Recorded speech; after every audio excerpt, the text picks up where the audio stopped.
Well, let's keep going with more examples of function problems, and hopefully, as we keep doing this, you're gonna get the idea of how all this stuff works. So let's do another problem.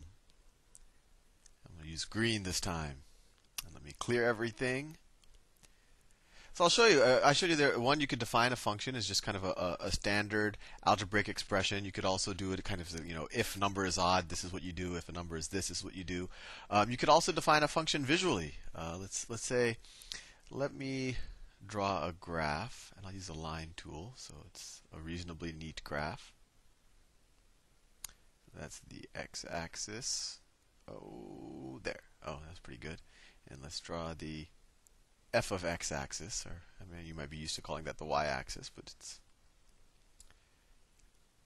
okay. I almost had it vertical, but let's see. Let's draw a few slashes here, and a couple of here like this. Sorry if you're getting bored while I draw this graph. I should really have some type of tool so that the graphs just show up. But let me draw let's say that, let me draw this function. So this is what this is. 1, 2, 3, 4, 5. This is negative 5. This is 5. This is 5. This is negative 5. And this is x-axis. That's the x-axis. And this is, we'll call this the f of x-axis. Now that might not seem obvious to you at first, but all this is saying is, let's say when x is equal to negative 5, this function, I'm creating a function definition. Let's say it equals 2. That's negative 1. That stays the same. Stays the same. And then it goes up to here. And then it goes to here. To here. And then, let's see, I hope I'm not boring you. And it just keeps moving up. Let me see what this would look like. This would look like this.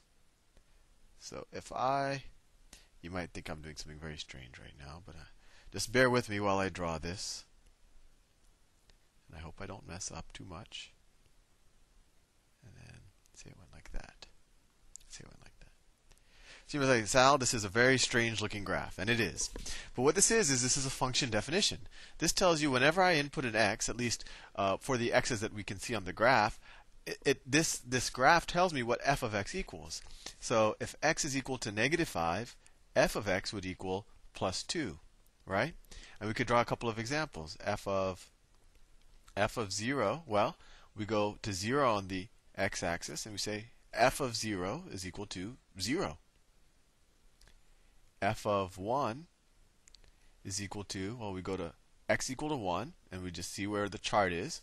Well, it equals negative 1, right? I think you get the idea. This isn't too difficult, but this is a function definition.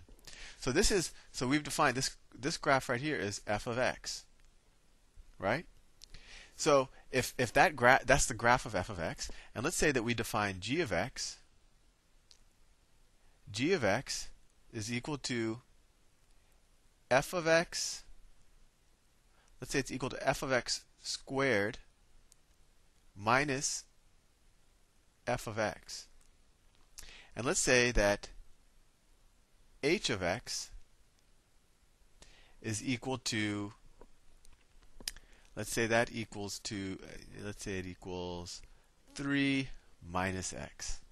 So what if I were to ask you, what is h of g of negative, let's say, of negative 1? So just like we did in the previous problems, first we'll say, well, let's try to figure out what g of negative 1 is, and then we can substitute that into h of x. So g of negative 1. So g of negative 1 is equal to, and this is how I do it. There's no trick to it. You just, wherever you see the x, you just substitute it with the number that you're saying is now the value for x.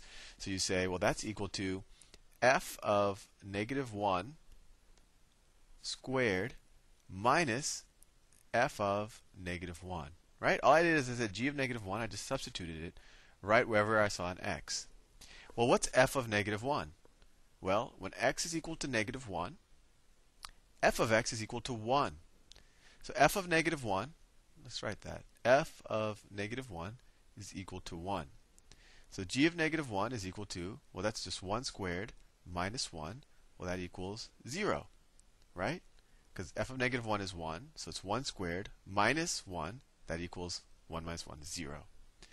So g of negative 1 is 0. So this is the same thing as h of 0, right? Because g of negative 1 we just figured out is 0. H of 0, we just take that 0 and substitute it here. So it's 3 minus 0, so that just equals 3. And we solved the problem.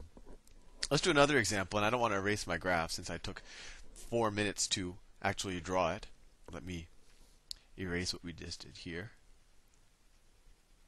And what you might want to do after you watch it the first time, and this isn't true just of this video, actually of all the videos, but especially on the functions, after watching it once, you might want to rewatch it and pause it right after I give you the problem and try to do it yourself and then see.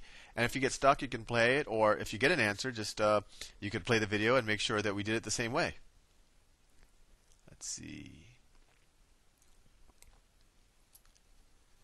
Let's say I'm going to create another definition for g of x this time.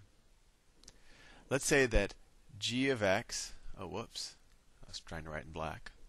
Let's say that g of x is equal to f of x squared is equal to f of x squared plus f of x plus 2. Right? So now, in this case, what is g of, let's pick a random number. What is g of minus, no, let's pick a, let's say, what is g of minus 2? I have to make sure I pick a number that we can find the actual solution for. Well, g of minus 2, wherever we see the x is now going to be minus 2. That is equal to f of minus 2 squared plus f of minus 2 plus 2, right? All we did is wherever we saw an x, we substituted minus 2 there. And let's simplify that. Well, f of minus 2 squared, we know what minus 2 squared is. That's the same thing as f of 4 plus f of minus 2 plus 2, that's 0, plus f of 0. And now we just have to figure out what f of 4 and f of 0 is. Well, f of 4, we go where x equals 4 is right here. And when x equals 4, f of 4 is equal to 2. So this is equal to 2 plus f of 0. Well, and just as a reminder, this is the definition of f. We didn't define it in terms of a function, in terms of an algebraic expression. We defined it in terms of an actual visual graph. So what's f of 0? F of 0 is 0. When x is equal to 0, f of 0 is 0. So it's 2 plus 0. So g of negative 2 is equal to 2. And an interesting thing, you might want to make problems like this for yourself and keep experimenting with different types of functions. And a very interesting thing would actually be to graph g of x. And actually that's a good idea, I think. I think maybe we'll do that in a future modules to kind of play with functions and then actually to try to graph the functions and see how they turn out. I will, I don't know if I have enough time. Actually, I'm going to wait until the next lecture to do a couple more examples. I want to do as many examples on the functions as I can with you, because I think as you keep watching and watching the function problems and seeing more and more variations on functions, you'll see both how general of a concept this is, and hopefully you'll get an idea of how the functions actually work. Well, I'll see you in the next lecture. Have fun.